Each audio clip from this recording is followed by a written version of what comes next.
একজন পাদ্রী এক নম্বরে কার নাম দিবেন গবেষণা করতেছিলেন।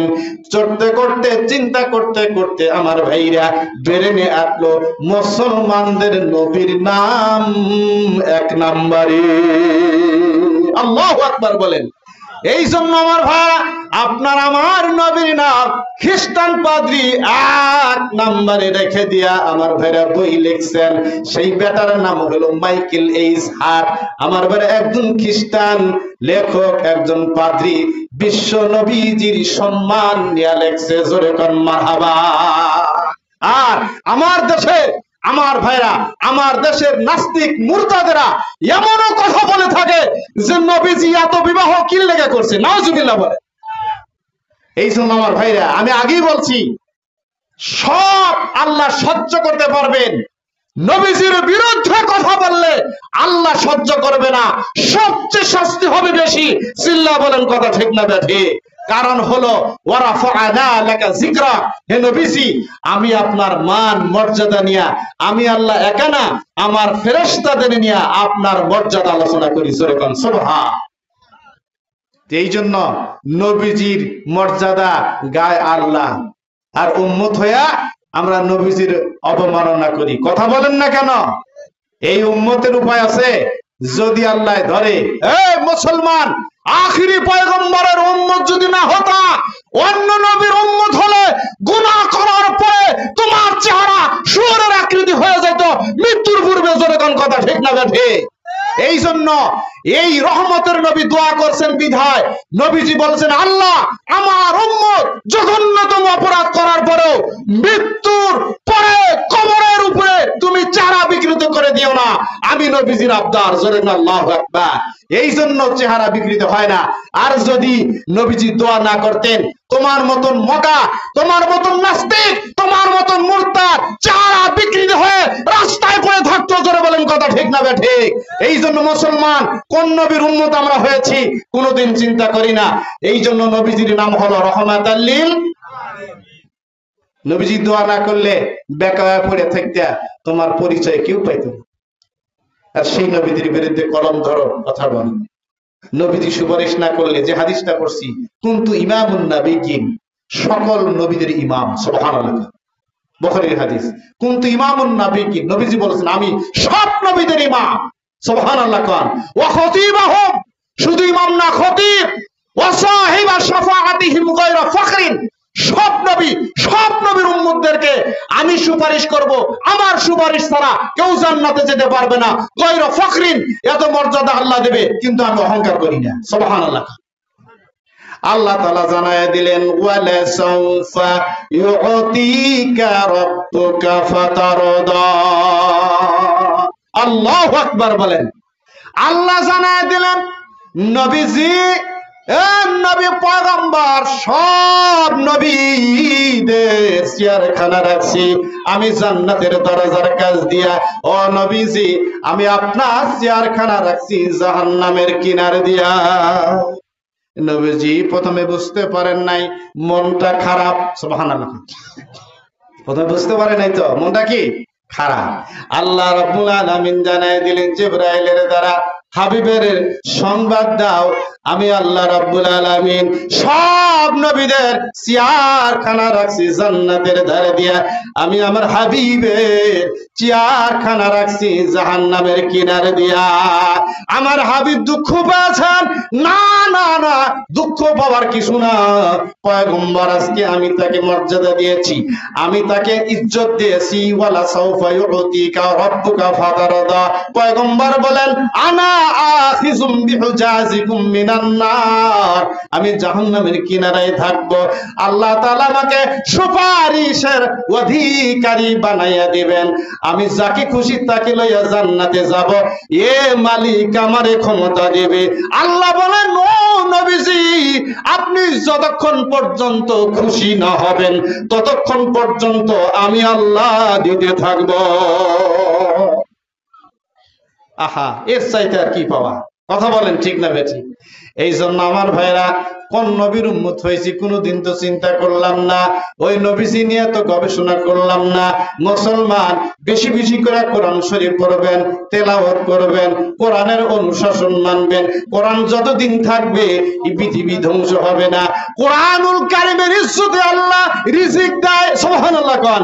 আল্লাহ তাআলা ইসলামী, আমি সেই দিন মাহফিলে বলেছি, ওয়া মান ইউআযিমু শাআইরাল্লাহ ফাইন্নাহা মিন তাকওয়াল কুলুব, ধর্মীয় নিদর্শনাবলীকে সম্মান করে যে তার অন্তরে ঈমানদার হওয়ার চিহ্ন পাওয়া যায়। জোরে কোন কথা ঠিক না বেঠিক? এক নাম্বার ধর্মীয় নিদর্শনাবলী খানায় কাবাকে সম্মান করা, দুই নাম্বার মসজিদকে সম্মান করা, আমার ভাইরা হক্কানি উলামায়ে কেরামকে সম্মান করা, মসজিদ মাদ্রাসাকে সম্মান করা, উলামায়ে কেরামকে সম্মান করা। এদের সম্মান করলে টুপিওয়ালা, দাড়িওয়ালা, নামাজি, ঈমানদার হাদিস সাহেবদের সম্মান করা, পক্ষান্তরে ঈমানদার হওয়ার চিহ্ন পাওয়া যায়। এই জন্য যারা সম্মান করবে তারা হলো ঈমানদার, পারে না তারা হলো বেঈমান। কথা বলেন না কেন?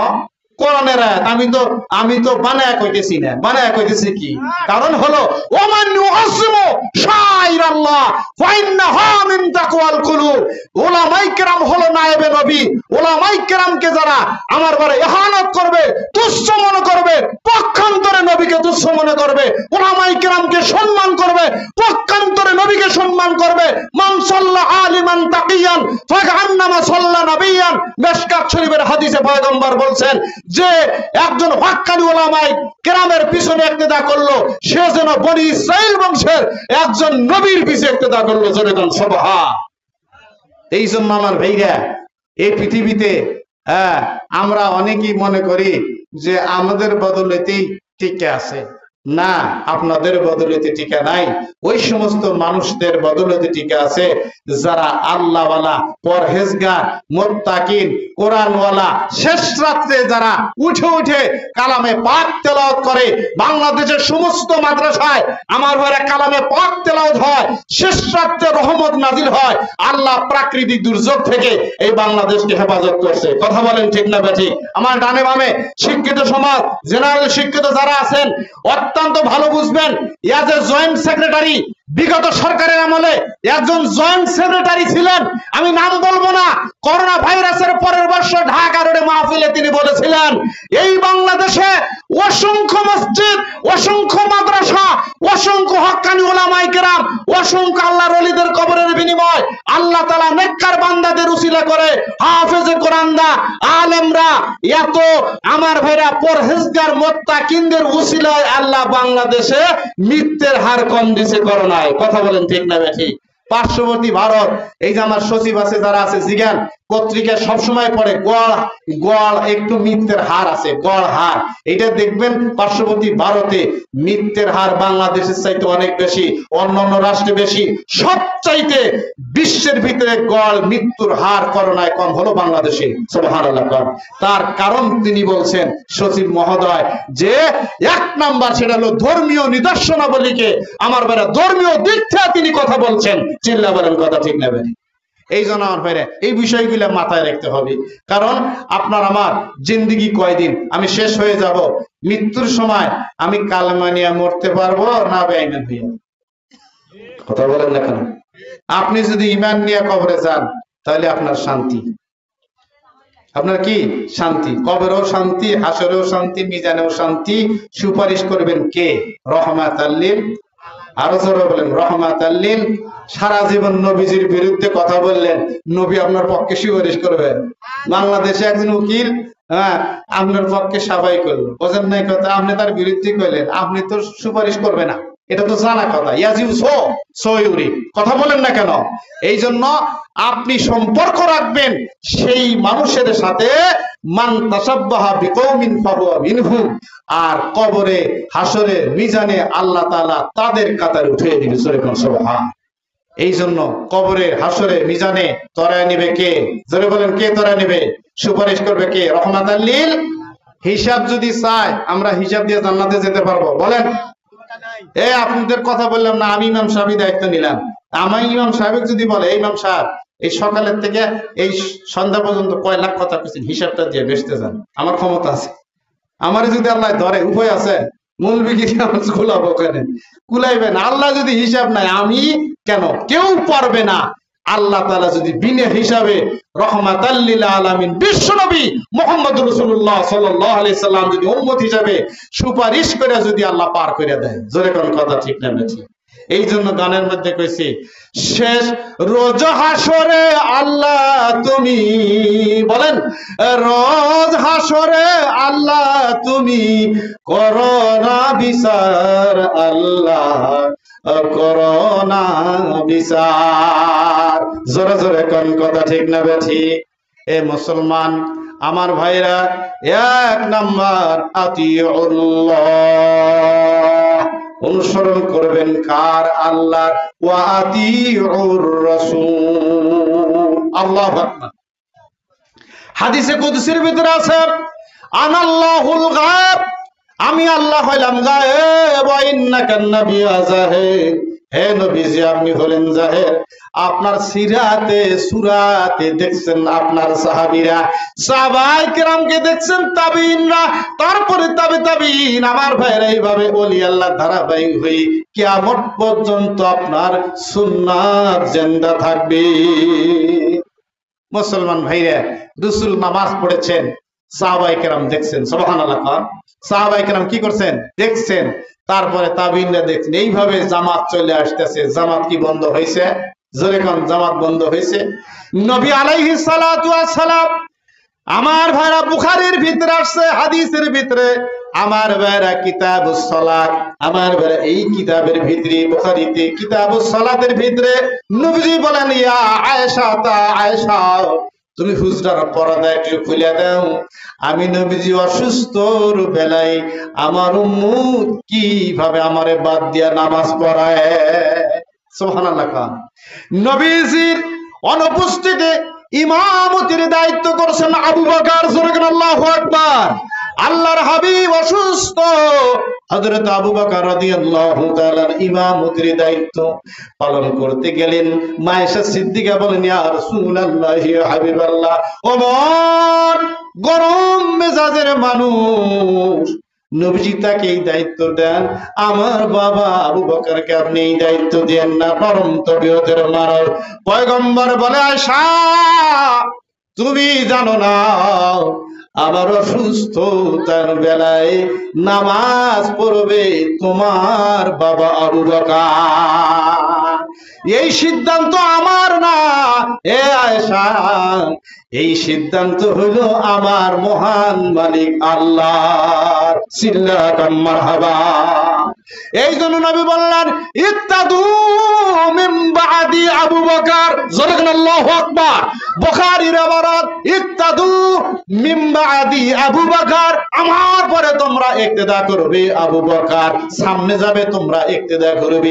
আয়েশাকে বলে, আয়েশা হুজরার পর্দা একটু সরায় দাও, আমি নবীজি দেখি আমার উম্মতের আমারে বাদ দিয়ে কিভাবে নামাজ আদায় করে।